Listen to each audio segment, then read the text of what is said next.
Ha! You're as tough as they say. The bull concedes. Good. I'll be going then.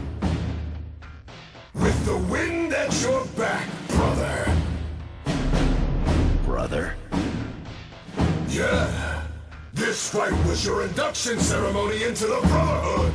No need to say anything.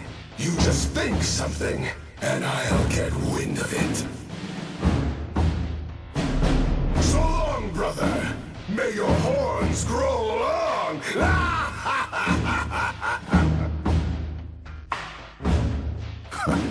The fuck? Hello everybody, this is 2 Inches, and we're going to take a look at Anarchy Reigns, the newest action game developed by Platinum Games, developed for the PS3 and Xbox 360. The game just hit shelves this week at a whopping $29.99, so let's take a look to see if you should jump into this budget beat-em-up or save your pennies for another day. Okay, so let's jump right in here. Story. You play as the Wii's popular Mad World's Jack. You're in a bar, having a drink, and then a mean, puffy-shirted man named Nicola comes into the bar looking for somebody. You tell him to go away, he punches you in the tummy, and now you're cranky and pouty. Then you go outside, and there are people who hate you, and now you have to fight them. Also, there's a runaway 16-wheeler, and mutants, and there's robot bartenders, and they're all outside too. The story feels like it just tosses you out into this world with no real backstory or anything. I didn't beat the game, so I don't know if there's some major plot reveal or the story gets better further in. We'll get into that in Fun Factor. But from what I experienced in the story, it was not very solid and did not draw me in at all. Characters were just loosely thrown at you for no real reason. Enemies felt very bland, and then they were your friends. So I'm just going to give this story a 7 as a pity, because I didn't beat it, so I don't feel fair to go any lower, because it could get better. But I didn't really see any reason to go further into the story, since it didn't pull me in. Okay, down to gameplay. Hated it. Let's just start there. After Platinum Games made one of the best hack-and-slash games of all time, Bayonetta, which the combo system in that game was damn near flawless, and I think all other hack-and-slash games, that should be the standard set now, where they have to follow that. If it's not on par with that, I have to give it a low score just because that game was beautiful as combat goes. Story, yes, I agree the story in Bayonetta was terrible, but gameplay makes up for everything in that game. They made this game too, which you would think would be on the same level, but it's super dumbed down.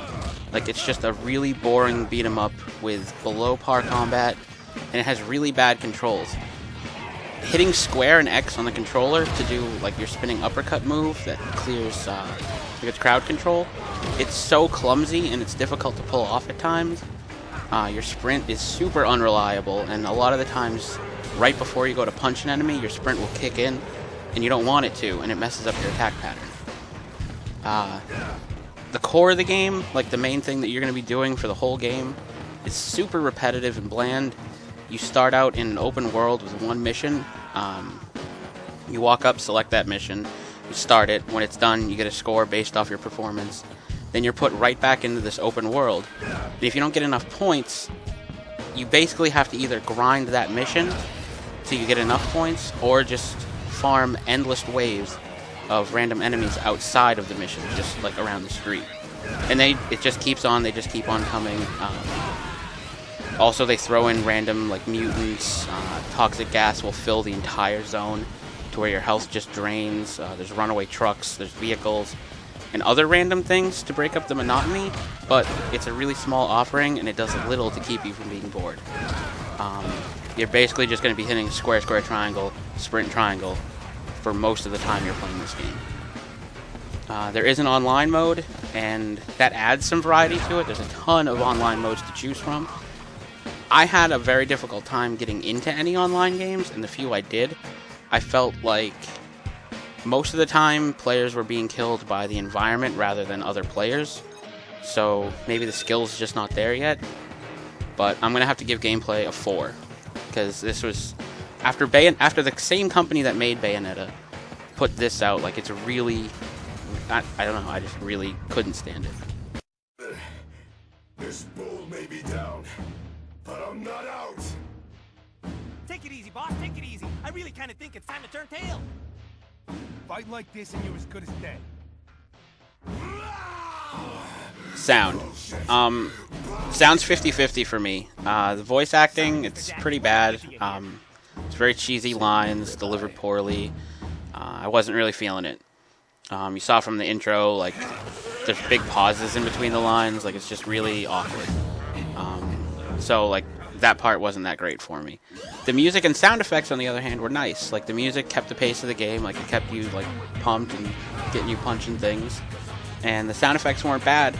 The sound did its job. Like, it didn't stand out, but it didn't hurt the game either. The voice acting did hurt it a little bit, though, so I'm giving sound a 6.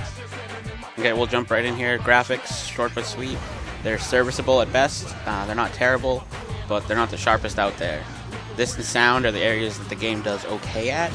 Like, you won't be writing home to mom about how this game is blowing your mind and how you can't wait to show everybody you know this game, but you're not going to complain about how awful it looks either. I'm going to give graphics a 6. Fun cycle, and this is arguably the most important category in a game. I did not have fun playing this game. If you like rinse and repeat to progress games, it might be fun for you. I mean, I had some mild fun finding new vehicles, but other than that, it just didn't do it for me. I had an extremely hard time getting into online games, and when I did find matches, they wouldn't fill up. People would leave. It would take me about a half an hour to get into a game.